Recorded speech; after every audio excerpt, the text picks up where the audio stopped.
At 30,000 feet above the Atlantic, a woman's desperate gasps shattered the cabin's silence as her body convulsed in what appeared to be her final moments. But what nobody expected was that the man quietly reading in seat 12A would reveal a secret that would transform this tragedy into the most extraordinary act of courage ever witnessed at cruising altitude. This isn't just another medical emergency story. This is about Elena Rodriguez, a 34-year-old immigration lawyer who dedicated her life to defending the defenseless, only to find herself fighting for her own life while trapped in a metal tube 7 miles above the earth. What you're about to discover will shatter everything you thought you knew about heroism, prejudice, and the invisible bonds that connect us all. Elena had boarded Flight 447 from New York to London, carrying documents that would expose a massive human trafficking ring. She was 3 hours into what should have been a routine flight when her world exploded into chaos. The severe allergic reaction came without warning, her throat closing, her vision blurring, her body betraying her at the worst possible moment. As panic spread through the cabin and flight attendants frantically searched for medical assistance, most passengers turned away in discomfort. Some whispered cruel assumptions about the dramatic Latina woman, others filmed with their phones instead of helping. The wealthy businessman in first class complained about the delay.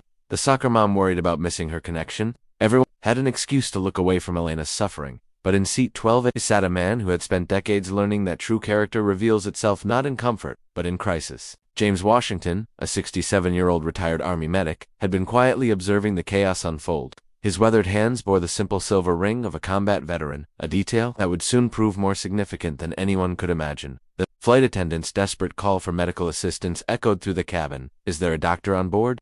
Please, we need help immediately." The silence that followed was deafening. In that moment, Elena's life hung in the balance, and a plane full of people seemed frozen by fear and indifference. If you believe that heroes emerge in the darkest moments, smash that like button right now. Comment "Heroes exist" if you're ready to witness an act of courage that will restore your faith in humanity. Subscribe because this story will prove that sometimes the most unlikely person holds the power to change everything. What happened next exposed the ugly truth about how we judge people by their appearance, their race, their perceived status, but it also revealed something beautiful about the human spirit that will leave you speechless. But to understand how one man's split-second decision saved not just Elena's life but transformed an entire plane full of strangers, I need to take you back to the beginning of this incredible journey. Elena Rodriguez had learned early in life that the world would underestimate her at every turn. Born to undocumented immigrants in East LA, she grew up watching her parents work 3 jobs each, only to be treated as invisible by the very society they served. Her father cleaned office buildings at night while her mother scrubbed floors in luxury hotels during the day. They sacrificed everything so Elena could become the first in her family to attend college. By age 34, Elena had built herself into one of New York's most formidable immigration attorneys. Her small firm had rescued over 2,000 families from deportation, reunited countless children with their parents, and exposed dozens of corrupt officials who preyed on vulnerable communities. She worked 80-hour weeks, often for clients who couldn't pay, driven by the memory of her own family's struggles. The case that put her on Flight 447 was her most dangerous yet. For 8 months, Elena had been building evidence against the Meridian Group, a seemingly legitimate employment agency that was actually trafficking young women from Central America. These women were promised legitimate work visas and good jobs, only to find themselves trapped in forced labor, their documents confiscated, their families threatened. Elena had finally convinced 3 survivors to testify. Maria, just 19, had been forced to work 16-hour days in a garment factory for no pay. Carmen, 23, had been locked in a basement and forced to clean houses under constant surveillance. Isabella, barely 18, had endured horrors she could barely speak about. Their testimonies, combined with Elena's meticulously gathered evidence, would bring down an operation worth millions. The threats had started immediately. Anonymous calls to her office, photos of her apartment building slipped under her door, her car tires slashed twice in 1 week. Elena's assistant begged her to hire security, but she refused to be intimidated. "If I back down now," she told her closest friend, "every woman these monsters have hurt will know that justice is just an empty promise." The night before her flight, Elena received a call that chilled her blood. "Drop the case, or your parents will pay the price," the distorted voice warned. Elena's hand trembled as she hung up, but her resolve only strengthened. She had worked too hard and come too far to let fear win now. As she boarded Flight 447, Elena carried more than just evidence. She carried the hopes of every woman who had been silenced, every family torn apart by greed, every dreamer who had been exploited and discarded. The manila envelope in her carry-on contained bank records, recorded phone calls, photographs, and witness statements that would expose the truth. What Elena didn't know was that her enemies had already made their move. The severe allergic reaction that would nearly kill her wasn't random. It was attempted murder, disguised as an accident. Someone had carefully planned to eliminate her before she could testify, making it look like a tragic medical emergency at 30,000 feet, where no one could save her. But fate had placed exactly the right person in exactly the right seat to witness Elena's fight for survival. 3 rows behind Elena, in seat 15C, sat the man who had orchestrated her attempted murder. Vincent Kane appeared to be just another business traveler, expensive suit, platinum watch, leather briefcase filled with contracts. But beneath his polished exterior lurked the calculating mind of a predator who had built his fortune on human suffering. Kane was the shadow owner of the Meridian Group, hidden behind layers of shell companies and offshore accounts. To the world, he was a respected businessman who donated to charities and attended galas. In reality, he was the architect of a trafficking network that had destroyed thousands of lives across 3 continents. The young women, his organization, trapped weren't people to him, they were inventory, profit margins.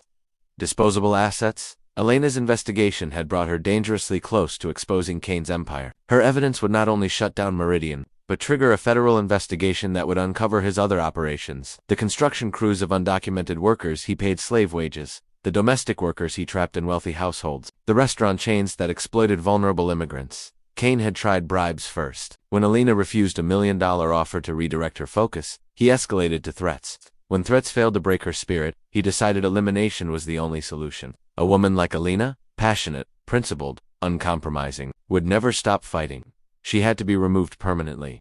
The plan was elegant in its simplicity. Kane's contact at the catering company had introduced a trace amount of shellfish protein into Elena's in-flight meal. Her severe allergy was documented in her medical records, information Kane's people had illegally obtained months ago. At 30,000 feet, with limited medical resources, anaphylactic shock would appear to be a tragic accident. No evidence, no investigation, no justice. Kane watched with cold satisfaction as Elena began showing the first symptoms. Her breathing became labored, her face flushed, her hands trembling as she reached for her water bottle. Everything was proceeding exactly as planned. Within minutes, she would be unconscious. Within an hour, she would be dead, and his secrets would die with her. But Kane had made one critical miscalculation. He had researched Elena thoroughly, her background, her cases, her medical history, even her flight preferences. What he hadn't researched were the other passengers on Flight 447. He had no idea that sitting just a few rows away was a man whose entire life had been dedicated to saving people that others had written off as expendable. James Washington had noticed Elena the moment she boarded, not because she was beautiful though she was, but because she carried herself with the quiet dignity of someone who had fought real battles and won. Her worn briefcase told stories of late nights and early mornings. Her determined expression spoke of someone carrying the weight of important work. When Elena's distress began, Kane leaned back in his seat, prepared to watch his problem disappear forever. He had eliminated obstacles before: whistleblowers, prosecutors, journalists who got too close to the truth. This wouldn't be any different. What Kane didn't know was that James Washington had spent 40 years in the Army learning to spot predators like him. The older man's trained eyes had already identified Kane's cold observation of Elena's suffering, the suspicious timing, the complete lack of concern from someone supposedly uninvolved. The confrontation that was about to unfold would expose more than just Kane's crime. It would reveal the invisible war between those who exploit and those who protect.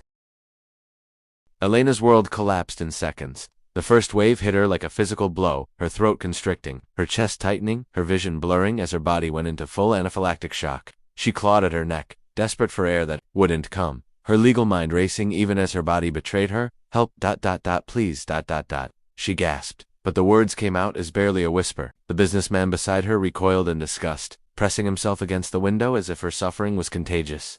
Around her, passengers turned away, uncomfortable with the raw desperation of someone fighting for their life. The flight attendant rushed over, her face pale with panic. "Ma'am, what's happening? Are you okay?"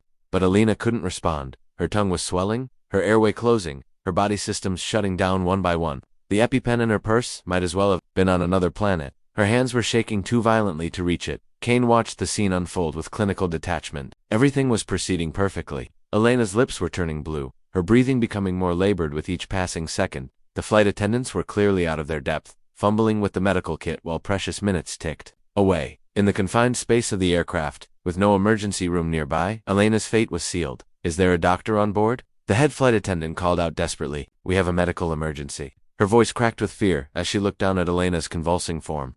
"Please, if anyone has medical training, we need help immediately." The silence that followed was deafening. A plane full of people, and no one stepped forward. Kane smiled inwardly. Even if someone had medical knowledge, anaphylactic shock at this altitude was nearly impossible to treat without proper equipment. Alina would be dead within minutes, and his empire would remain safe. But then something unexpected happened. Elena's fading consciousness caught a glimpse of Kane's reflection in the window, and what she saw made her blood run cold despite her failing circulation. He wasn't panicked like the other passengers. He wasn't concerned or frightened. He was calm, almost satisfied, watching her die with the detached interest of someone observing a successful experiment through her oxygen-starved haze. Elena's brilliant legal mind made the connection. The shellfish allergy she'd developed and childhood information that was in her sealed medical records. The timing of the reaction, just as she was heading to London with evidence that would destroy the trafficking ring. The man in 15C who showed no surprise, no fear, only cold calculation. With her last conscious breath, Alina managed to whisper something that made the flight attendant lean closer. Murder, accident. 15C planned, Then her eyes rolled back, and her body went limp. The flight attendant's eyes widened in shock. She looked back at seat 15C, where Kane sat with his perfectly composed expression, then back at Elena's unconscious form. But before she could process what she'd heard, the medical crisis demanded all her attention.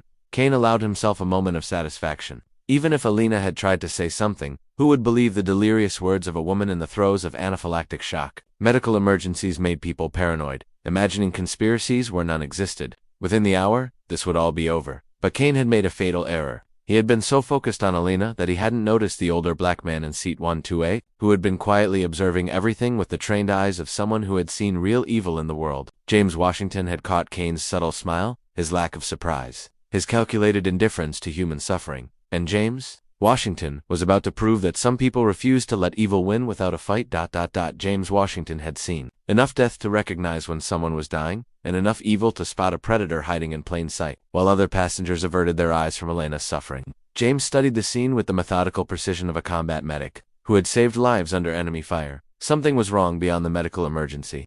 The man in 15C, Kane, wasn't just calm. He was expectant, like someone waiting for a scheduled event to conclude. His body language screamed guilt to anyone trained to read such signs. James had interrogated enough enemy combatants to recognize the subtle tells of someone hiding deadly secrets. Rising from his seat with the quiet authority of a man accustomed to taking charge in crisis, James moved toward Elena's row. The flight attendants were fumbling with basic first aid, clearly overwhelmed by the severity of anaphylactic shock. "I'm a retired Army medic," James announced, his voice cutting through the panic. 40 years of emergency medicine. Let me help." The relief on the flight attendant's face was immediate. "Please, sir, she's not responding. Her breathing is almost gone." James knelt beside Alina, his weathered hands immediately going to work. He'd treated anaphylaxis in field conditions far worse than this: dusty foxholes in Iraq, makeshift hospitals in Afghanistan, places where improvisation meant the difference between life and death. "EpiPen in her purse," James instructed, while simultaneously checking Elena's pulse and airway. His movements were swift and precise, decades of training taking over, but as he worked, his peripheral vision caught something that made his blood boil. Kane was checking his watch, calculating how much longer this accident would take to conclude. James had seen that look before, in the eyes of warlords who used child soldiers, in the faces of traffickers who sold human beings like livestock, in the cold stare of men who viewed other people's suffering as acceptable collateral damage for their own gain. As James administered the epinephrine and began rescue breathing, Elena's eyes fluttered open briefly. In that moment of semi-consciousness, she whispered something that only James could hear. "Not accident, he, planned, stop him." The words hit James like a physical blow. This wasn't a random medical emergency, this was attempted murder. The woman fighting for her life beneath his hands was the victim of a calculated assassination attempt, and the killer was sitting 3 rows away, waiting for his plan to succeed. Elena's vital signs began to stabilize under James's expert care, but she remained unconscious, hovering between life and death. James made a split-second decision that would change everything.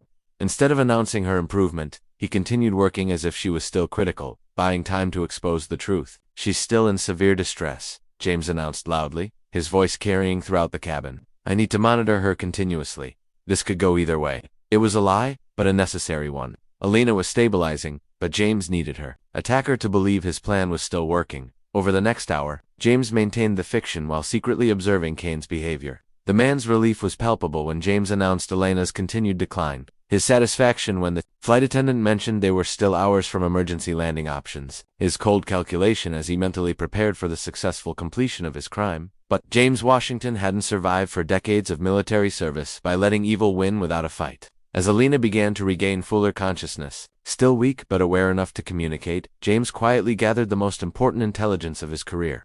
Tell me everything, he whispered, while appearing to check her pulse. Who is he? What does he want? Elena's voice was barely audible, but her words painted a picture of corruption that made James's military experience seem simple by comparison. Human trafficking, murder, conspiracy crimes that demanded justice? Not just medical intervention. The hunter had become the hunted, and Vincent Kane had no idea that his carefully planned murder was about to become the evidence that would destroy him forever. With Elena's condition secretly stabilized but publicly critical, James Washington began the most important intelligence operation of his life. Working under the cover of continuous medical monitoring, he gathered evidence that would expose Kane's criminal empire to the world. Elena, though weak, possessed the sharp legal mind that had built her reputation. Between James's medical checks, she whispered crucial details about Kane's operation. Vincent Kane, real name Vincent Castellanos, wanted by Interpol under 12 aliases. The Meridian Group is just the surface. He owns shipping companies, construction firms, restaurant chains, all fronts for trafficking.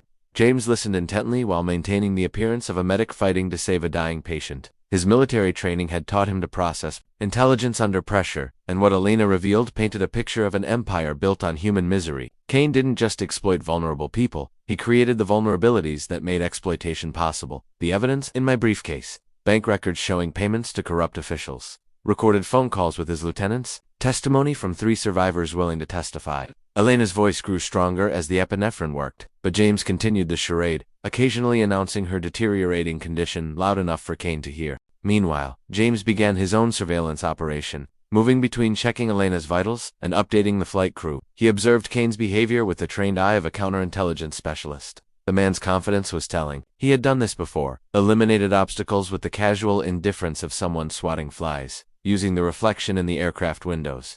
James watched Kane make several phone calls. Though he couldn't hear the words, the body language was clear. Kane was updating accomplices, probably arranging to clean up loose ends once Elena was officially declared dead. The trafficking operation would continue, more women would suffer, and justice would die at 30,000 feet. But James had spent 4 decades learning that evil only wins when good people choose to look away. He began documenting everything: Kane's seat number, his appearance, his behavior, the timing of his phone calls. Using his own phone, James discreetly photographed Kane while pretending to text updates about Elena's condition. The breakthrough came when Kane made a critical mistake. Overconfident in his plan's success, he called someone and spoke just loud enough for James to catch fragments. The problem is being resolved. Yes, the lawyer won't be testifying. Cleanest solution. Looks completely natural. James felt his blood pressure spike. This wasn't just attempted murder, it was part of a larger conspiracy to silence anyone who threatened Kane's empire. Elena was just the latest victim in a pattern of eliminations designed to protect a trafficking network worth millions. As the flight progressed, James noticed something else disturbing. Kane wasn't traveling alone. A woman too rose up, kept glancing back at Elena's condition, her timing too precise to be coincidental. Another man near the front of the cabin had the hard look of professional muscle. Someone used to solving problems with violence. The full scope of the conspiracy became clear. This wasn't a lone wolf operation. Kane had brought a team, probably planning to ensure Elena's death looked natural while eliminating any potential witnesses who might ask uncomfortable questions. They had turned a commercial flight into an execution chamber. Elena sensed James's growing tension. There are others, she whispered during another fake medical check. He never works alone. They'll try to make sure I stay quiet permanently, even if I survive the poisoning. Double quotes. James made his decision. This fight wouldn't end with saving Elena's life, it would end with destroying the entire network that had tried to kill her. But first he needed to keep them both alive long enough to expose the truth. The most dangerous phase was about to begin, and James Washington was ready to prove that some battles are worth fighting regardless of the odds. James Washington's military mind shifted into tactical mode. He had identified the enemy, understood their objective, and gathered intelligence on their operation. Now came the most critical phase, turning defense into offense while trapped in a metal tube. 7 miles above the Atlantic Ocean, Elena's recovery was progressing faster than James let on, but he maintained the medical emergency charade while secretly briefing her on what he'd observed. 3 of them minimum, he whispered during another fake pulse check. Kane's the leader, but he's got muscle and a coordinator. They're not just here to watch you die, they're here to make sure it stays permanent. Elena's legal mind immediately grasped the implications. If I survive the poisoning, they'll try again. Probably make it look like complications from the allergic reaction. A blood clot? Heart failure? Something that could be explained by the initial shock. Her voice grew steadier with each word, her natural courage reasserting itself as the medication worked. James nodded grimly. That's exactly what they're planning. But they made one mistake. They underestimated who they were dealing with. He had spent 40 years learning that the best defense was overwhelming offense, and he was about to apply that lesson at 30,000 feet. The plan James formulated was audacious in its simplicity. Instead of waiting for Kane's team to make their next move, he would force them into the open by staging Elena's miraculous recovery, at precisely the moment that would expose their guilt. But timing would be everything. Act too soon, and they'd adapt. Act too late, and they might succeed in silencing both of them. I need you to trust me completely, James told Elena. When I give the signal, you're going to sit up and speak loudly enough for the entire cabin to hear. You're going to identify Kane and explain exactly what he tried to do. The shock will freeze him momentarily. That's when we get him. Elena understood immediately. You want to turn the passengers into witnesses and protectors. If enough people hear the truth, Kane can't silence us all without exposing himself completely. Her respect for James's tactical thinking was evident. This wasn't just medical intervention, this was psychological warfare. James had already identified potential allies among the passengers. The teenage girl, traveling alone, who had shown genuine concern for Elena, the young father who had offered to help earlier, the flight attendant who had heard Elena's whispered warning about murder. Good people who would stand up for justice if given the chance. But Kane's team was also preparing. James noticed the woman coordinator checking her watch more frequently, the muscle moving closer to Elena's row, under the pretense of using the bathroom. They were positioning for the final phase, ensuring Elena's death looked like a tragic medical complication. They're going to make their move soon, James warned Elena. Kane will probably approach expressing fake concern, maybe offering to help with CPR. That's when his team will create a distraction, maybe a fake medical emergency of their own. While they finish what the poison started, Elena's jaw tightened. With determination, 40 years of fighting for justice, and it comes down to this. A battle at 30,000 feet with a human trafficker who thinks he can murder his way out of accountability. She met James's eyes with steel resolve. Let's show him what happens when he targets the wrong people. James checked his watch. They were still 2 hours from London, but Kane couldn't wait much longer. The supposed medical emergency had already lasted too long without resolution. Soon, they would have to declare Elena either dead or recovered, and Kane needed her dead. Remember, James coached Elena one final time. When you reveal the truth, don't just accuse him of poisoning you. Tell them about the trafficking network, the evidence in your briefcase, the women he's enslaved. Make this bigger than just attempted murder. Make it about justice for everyone he's ever hurt. The moment of truth was approaching. Kane was checking his watch again, exchanging glances with his team. The coordination was subtle but unmistakable to James's trained eye. They were about to execute the final phase of their plan. What they didn't know was that James Washington had turned their assassination attempt into the trap that would destroy them all. The moment arrived with surgical precision. Kane rose from his seat, his face a mask of feigned concern as he approached Elena's row. Excuse me, he said to the flight attendant with practiced sympathy. I'm a licensed physician. Perhaps I can help with the medical emergency. It was the lie James had been waiting for, the final piece of evidence that would expose Kane's true intentions, but James was ready with a countermove that would shatter Kane's carefully constructed facade forever. Actually, James announced loudly enough for half the cabin to hear, I have wonderful news. The patient has made a remarkable recovery. He helped Elena sit up. Her color returned, her breathing normal. The epinephrine worked perfectly. She's going to be fine. Kane's face went white.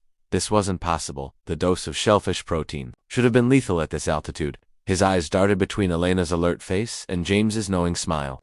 And for the first time in years, Vincent Kane felt genuine fear. But Elena Rodriguez had spent her entire career preparing for moments like this, moments when justice hung in the balance and the truth needed to be spoken with absolute clarity. She stood up slowly, her voice carrying the authority of someone who had stared death in the face and refused to blink. Ladies and gentlemen, Elena announced, her voice ringing through the cabin with prosecutorial power. My name is Elena Rodriguez, and I am an immigration attorney. What happened to me today was not a medical accident. It was attempted murder by the man in seat 15C. The cabin erupted. Passengers turned to stare at Kane, whose composure finally cracked under the weight of sudden exposure. He tried to back away, but James had positioned himself to block the aisle, his military bearing making it clear that retreat wasn't an option. That's Vincent Kane, also known as Vincent Castellanos, wanted by Interpol for human trafficking. Elena continued, her voice growing stronger with each word. He poisoned me because I have evidence that will destroy his criminal empire, an empire built on the suffering of innocent women and children.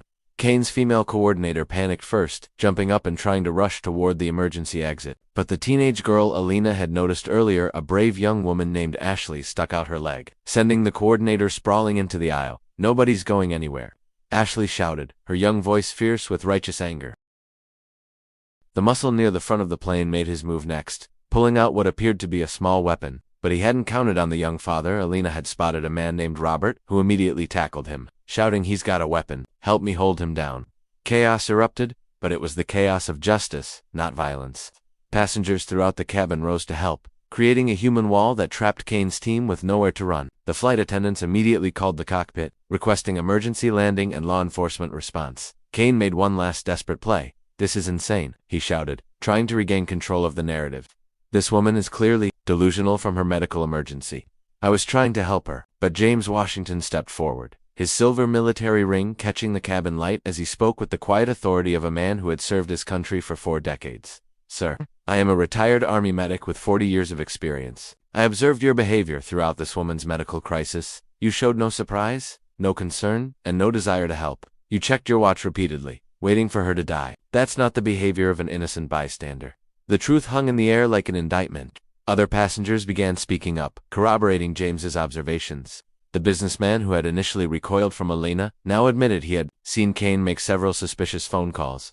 The soccer mom confirmed she had noticed the coordination between Kane and his team. Alina opened her briefcase and held up the manila envelope that contained the evidence Kane had tried to kill her. To suppress, this contains bank records, recorded conversations, and testimony from 3 survivors of his trafficking network.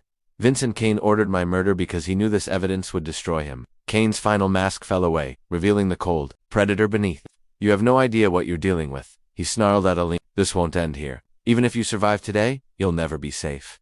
I have resources you can't imagine." But his threats only strengthened the resolve of everyone around him. The cabin had transformed from a collection of individual travelers into a unified force for justice. They had witnessed pure evil attempt to triumph, and they had chosen to stand together against it. James looked at Kane with the steely gaze of someone who had faced far more dangerous enemies than a cowardly trafficker who poisoned women. "Mr. Kane," he said quietly, "you just made the mistake of threatening a woman under the protection of the United States Army. Even retired, we don't abandon our posts." The confrontation was over. Kane and his team were surrounded, contained, and exposed, but the real victory was still to come.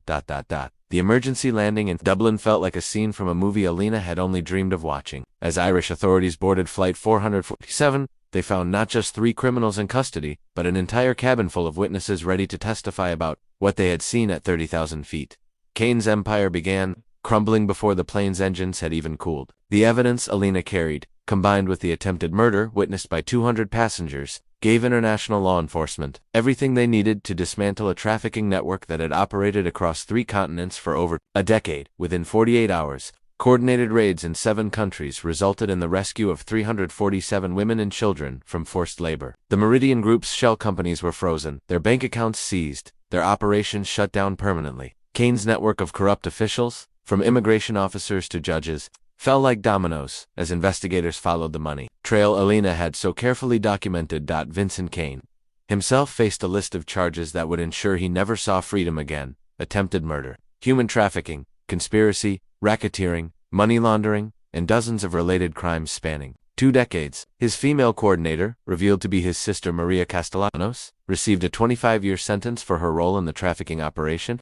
The hired muscle, a former soldier dishonorably discharged for violence, would spend the next 15 years learning that real warriors protect the innocent instead of preying on them. But the most satisfying justice came for the survivors. Maria, Carmen, and Isabella, the 3 women whose courage to testify had nearly cost Alina her life, became the star witnesses in a trial that captivated international media. Their testimonies, delivered with dignity and strength, exposed the full horror of Kane's operations while demonstrating the unbreakable spirit of those who refused to be silenced. Alina recovered completely from the poisoning, her brush with death only strengthening her resolve to fight for justice. She used the global attention from the case to establish the Washington Rodriguez Foundation, named in honor of her unlikely savior, dedicated to combating human trafficking worldwide. The foundation's first initiative provided legal representation for trafficking survivors and funded safe houses in 12 countries. James Washington became an unlikely celebrity, though he deflected all praise to Alina's courage and the passengers who had stood up when it mattered. "I just did what any decent person would do," he insisted in every interview. But Alina knew better. James had done what heroes do, recognizing evil and refusing to let it win without a fight.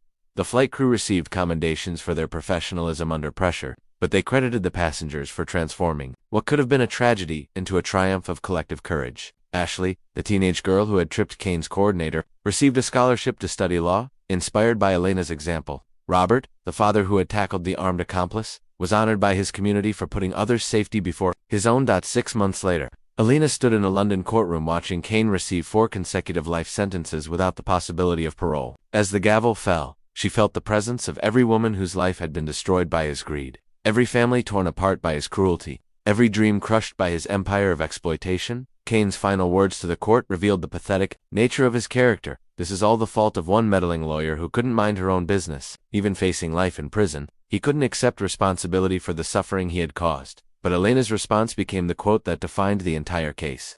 Justice isn't about minding your own business, Mr. Cain. Justice is about making everyone's business the protection of those who cannot protect themselves. The ripple effects continued to spread. New legislation strengthened trafficking penalties.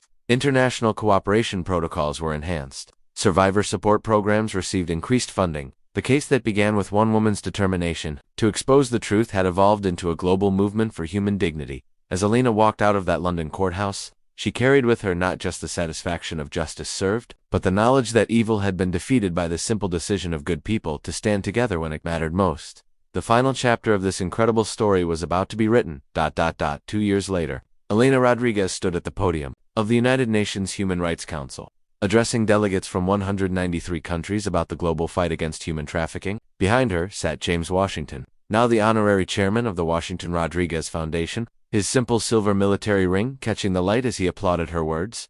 The transformation had been extraordinary. What began as one woman's fight for justice had evolved into an international movement that had rescued over 3,000 trafficking victims and dismantled dozens of criminal networks. The evidence Alina carried on Flight 447 didn't just destroy Cain's empire, it became the blueprint for identifying and eliminating trafficking operations worldwide.